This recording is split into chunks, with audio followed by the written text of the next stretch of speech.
Hello guys, চলে এসেছি একটা নতুন রেসিপি নিয়ে তোমাদের সাথে। কড়াইশুঁটির পরোটা। কড়াইশুঁটিগুলোকে ভালোভাবে ছাড়িয়ে নিয়ে এইভাবে ধুয়ে নিয়ে মিক্সিতে ভালোভাবে পেস্ট করে নিতে হবে এর জন্য।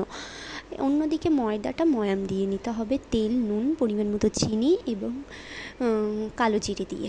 কালো জিরেটা অপশনাল, তোমরা নাও দিতে পারো। তো আস্তে আস্তে ভালোভাবে ময়াম দিয়ে নিতে হবে এবং তারপর এটাকে এইভাবে ময়াম ঘষে ঘষে দিতে হবে হাতের জোরে। তারপর যখন দেখবে হাতের মধ্যে দলা দলা হয়ে আসছে, ভাববে ভালোভাবে ময়াম দেওয়া রেডি। অন্যদিকে আমি একটি পাত্রে একটি ভাজা মশলা রেডি করেছিলাম, যার মধ্যে জিরে, ধনে, মৌরি এবং শুকনো লঙ্কা দিয়ে নেড়ে কড়াইতে নেড়ে ভালোভাবে মিক্সিতে পেস্ট করে নিয়েছিলাম এবং তারপর ওই যে কড়াইশুঁটিটা পেস্ট করেছিলাম আমি, সেই পেস্টটাকেই ওই ভাজা মশলাটা দিয়ে কড়াইতে 2-3 মিনিট নেড়ে নিয়েছিলাম। তারপর ময়দাটা মাখছিলাম।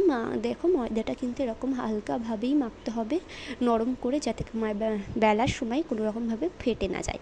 তারপর এইভাবে পুরটা হাতে নিতে হবে অল্প অল্প করে এবং এইভাবে লেচিটাকে রেডি করে পুরটা ভেতরে দিয়ে ভালোভাবে তার মুখটা, জয়েন্টটা ভালো করে আটকে দিতে হবে, যাতে বেলার সময় কোনো রকমভাবে ফেটে না যায়।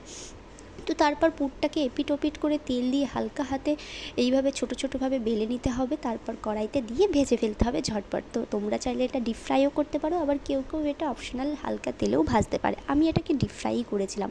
তো বন্ধুরা, অবশ্যই তোমরা এটা এইভাবে বাড়িতে ট্রাই করবে এবং অবশ্যই আমাকে কমেন্টে তোমরা সবাই জানাবে এটা কেমন লাগলো তোমাকে।